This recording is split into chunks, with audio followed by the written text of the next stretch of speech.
यह कहानी एक अधूरी प्रेम कहानी है। नरगिस ने तैयार होकर होटल की खिड़की खोली तो कुदरत की सुंदरता से सम्मोहित हो गई।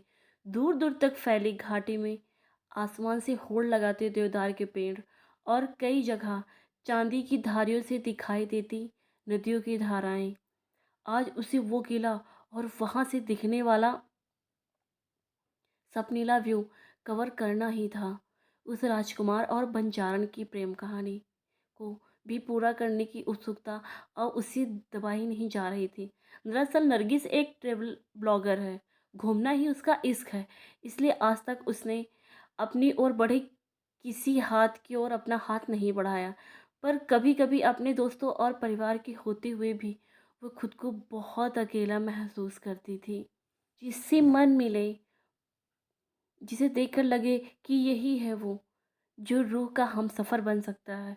शायद ऐसा कोई कहीं मिला ही नहीं।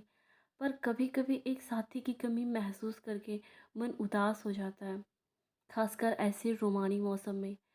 टैक्सी के रवाना होने के बाद कुछ देर में ही उदास नरगिस का मूड ठीक हो गया। पेड़ों के ऊपरी हिस्से में जमी बर्फ के कारण ऊपर से लग रहा था कि कथा में प्रीतम और प्रेमिका के मिलने से वक्त थम गया हो। दूर घाटी के पार दिखाई देती बर्फ की पर्वतमाला बिल्कुल किसी अच्छे आर्टिस्ट की नायाब पेंटिंग सी लगती थी। तभी टैक्सी ने एक घुमाव लिया और दिखाई दिया वो किला। पर्वत की चोटी पर बसा ये किला सचमुच किसी ख्वाबों की दुनिया सा लग रहा था। नरगिस को यकीन नहीं हो रहा था कि वो अपनी सबसे पसंदीदा कहानी की सबनीली जगह पर पहुंच गई है। सेना का एक जवान सबके डॉक्यूमेंट्स चेक कर रहा था। उसने नरगिस के भी डॉक्यूमेंट्स चेक किए और हिदायत दी कि जैसे ही सेना की सीटी सुनाई दे, सुन के उसको वापस उसी पॉइंट पर आ जाए। कारण पूछने पर उसने बताया कि मौसम भी ज़्यादा बिगड़ने से लोगों की तबीयत ज़्यादा बिगड़ने के आसार रहते हैं। जैसे ही बर्फ़ गिरनी शुरू होती है, हम व्हील्स बजाकर सारे टूरिस्टों को यहाँ बुलाकर फटाफट सभी को टैक्सियों से लौटा देते हैं। फिर भी आप कहीं फंस जाएं तो एक सीटी रख लीजिए। इसे बजाकर हमें बुला सकती हैं। हम आपको बर्फ़ से निकाल लेंगे। मौसम साधारण टैक्सी के चलने लायक नहीं रहता तो हम टूरिस्ट को अपनी गाड़ियों से नीचे उनके होटलों तक छोड़ आते हैं। उत्साह से भरी नरगिस किले के भीतर की ओर चल दी। किले के कॉरिडोर में चलते एक तरफ सुंदर बगीचा दिख रहा था तो दूसरी ओर कमरे की दीवारों पर उस राजकुमार और बंजारन की प्रेम कथा के चित्र उकेरे हुए थे और मोड़ों पर उनके बुत बने थे। दरवाजों पर ताले थे। नरगिस को कहीं भी उनकी कहानी पूरी पढ़ने को नहीं मिली। वो पूरे मन और उत्सुकता से चित्रों और बुतों को जोड़कर कहानी समझने की कोशिश कर रही थी। पर शायद और किसी को इसमें रुचि नहीं थी। इसलिए लोग या तो बगीचे की दुकानों में मिल रहे राजकुमार और बंजारन की फैंसी ड्रेसेस में फ़ोटो खिंचवाने में लगे थे या पास ही बने आलीशान रेस्टोरेंट की ओर मुड़ गए थे। वो अकेली रह गई तो उसे थोड़ा डर भी लगने लगा। तभी उसने देखा कि बाहर बगीचे में बर्फ़ गिरने लगी है। नरगिस के उत्साह का ठिकाना न रहा। उसने पहली बार बर्फ़ गिरते देखी थी। वो खुले में आ गई और दोनों हाथ फैलाकर इस खूबसूरत एहसास में खोई ही थी कि ठंड लगने लगी। वो कॉरिडोर में आ गई। तभी देखा एक दरवाजे पर ताला बंद नहीं है। नरगिस कुंडी खोलकर अंदर घुस गई। अंदर कोई नहीं था, पर दीवार में अलाव जल रहा था। सर्दी से किटकिटाती नरगिस को गर्मी का एहसास सुखद लगा, लेकिन डर बढ़ गया। वह सोचने लगी, इस तरह अकेले अकेली नहीं हो तुम। आवाज़ सुनकर पलटी तो देखा एक नौजवान लड़का खड़ा था। उसकी चेहरे की शालीनता और अपनेपन ने नरगिस के डर को पल भर में ही भगा दिया। आप कौन? उसने पूछा। वही जिसे तुम ढूंढ रही हो। नरगिस। राजकुमार। और गौर से देखा। उसके चेहरे पर एक अनोखी कशिश थी और बड़े अदब से खड़ा था वो, बिल्कुल राजकुमार की भंगिमा में। ड्रेस और एक्सेसरीज भी बिल्कुल नई लग रही थी। नरगिस को हंसी आ गई। हाँ, लग तो बिल्कुल राजकुमार रहे हो। इतनी खूबसूरत ड्रेस किस स्टॉल से ली? तुम भी पहनोगी? उसने सवाल के बदले सवाल करते हुए एक खूबसूरत ड्रेस नरगिस की ओर बढ़ाई और एक तरफ इशारा किया। उसके अनुरोध में जाने कौन सी कशिश थी कि वह मुग्ध हो गई। थोड़ी सी झुंड जमी थी। उसने आईने पर हाथ फेरा तो लगा ये शीशा नहीं, एक पेंटिंग की सरफेस है। फिर तस्वीर उसे अपनी क्यों लग रही है। उसी घबराहट होने लगी।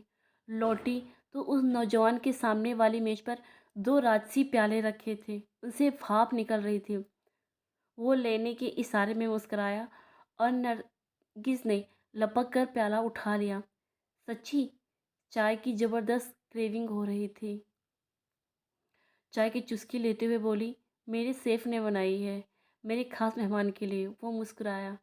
उसकी मुस्कान इतनी भाव भरी थी कि नरगिस का मन बंधने लगा। उसे आश्चर्य हो रहा था कि उसे ऐसे अकेले किसी आदमी के साथ डर क्यों नहीं लग रहा है। क्यों उसके ऐसे हर बात का जवाब मजाक में देने पर झुल्लाहट नहीं हो रही है, बल्कि उसके चेहरे पर सच्चाई की चमक दिखाई दे रही है। ये भी लो, उसने कहा तो नरगिस ने स्नैक उठा लिया। उनका स्वाद भी निराला था। अब तक नरगिस भी मजाक के मूड में आ गई थी। अच्छा जनाब, आपके सेफ को मेरे स्वाद के बारे में कैसे पता? उसे नहीं, मुझे पता है। अच्छा, तो आपको और क्या क्या पता है मेरे बारे में? आपको दुनिया घूमना पसंद है, गुलाब पसंद है, गिरती बर्फ़ देखना पसंद है। अरे हाँ, बाहर बर्फ़ गिर रही है। और मैं कहते हुए नरगिस खिड़की की ओर बढ़ गई। बाहर गुलाब वाटिका थी। अलग अलग रंगों की वैरायटी की गुलाब दूर तक फैले थे, जैसे गुलाबों के खेत हों। उनकी पंखुड़ी पर गिरती बर्फ़ का नज़ारा नजरें बांध लेने वाला था। पर इस ठिठुरन का क्या करे। वो कांपने लगी।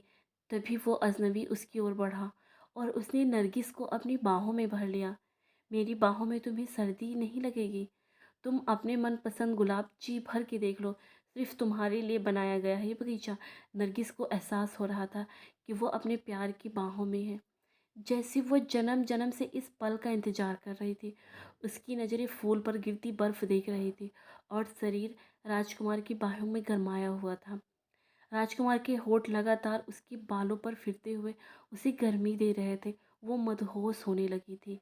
अगर आप सच में राजकुमार हैं तो राजकुमार और बंजान की कहानी पूरी सुनाइए।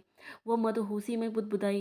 राजकुमार कहानी सुनाने लगे और पिताजी ने इस दरवाजे को बंद कर दिया और कहा, अगर उसका प्यार सच्चा है तो वो आएगी और दरवाज़ा खोलेगी। मैं खिड़की से उस बर्फीले तूफान में मेरे महल तक पहुंचने के लिए जद्दोजहद करते देखता रहा और तूफान ने उसे नरगिस को लग रहा था कि वो ही बर्फीले तूफान में फंस गई है। पर है राजकुमार की बाहों में ही धीरे धीरे उसकी पलकें झपकने लगी। नरगिस को लग रहा था कि वो ही बर्फीले तूफान में फंस गई है और धीरे धीरे उसकी पलकें झपकने लगी। नींद टूटी तो वो अपने रूम में थी। नरगिस को रात की घटनाएं याद आने लगी। सारी रात उस किले में के कमरे में राजकुमार का रोमानी साथ यादें उसके मन में मीठी सिरहन जगा गई। मैं यहाँ कैसे पहुँची? नरगिस के सवाल के जवाब में सेना का एक जवान आकर सामने बैठ गया और उसे डांटना शुरू किया। आप कहाँ थी? आपको व्हील्स की आवाज़ भी नहीं सुनाई दी? हमने जीप लेकर चल दी थी, तभी कोई लेकर आया और जीप के सामने छोड़ दिया। मौसम खराब होने की वजह से हम उसे देख नहीं पाए। कौन था वो? नरगिस जवान की बातों का क्या जवाब देती। उसकी कुछ भी समझ में नहीं आ रहा था। तो क्या वास्तव में वह उस राजकुमार की प्रेमिका थी और वह जन्मों पहले बर्फीले तूफान में मर जाने वाले बंजारन का दूसरा जन्म? अब उसकी यह समझ आ रहा था कि क्यों वह अजनबी अपना सा लग रहा था। क्यों लग रहा था कि वह जन्मों जन्मों का प्यार है। क्यों उसके दो पल के साथ ने नरगिस को इतना खुश, इतना रोमानी बना दिया था कि नरगिस नहीं जानती थी कि वह सपना था या साया या उसकी कल्पना या सचमुच का राजकुमार। पर वो जानती थी कि उसके साथ जिंदगी नहीं बिता सकती। पर वो खुश थी और उसे खुद भी नहीं मालूम था कि वह इतनी खुश क्यों है। बस उसे ये एहसास हो रहा था कि जैसे उसका प्यार उसे मिल गया है। जिस प्यार के लिए लोग जीवन भर तड़पते हैं, वह एक रात में ही उसे मिल गया है।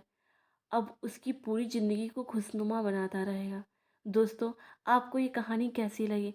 प्लीज़ हमें बताएं और हमारे चैनल को एक लाइक और सब्सक्राइब करें। धन्यवाद।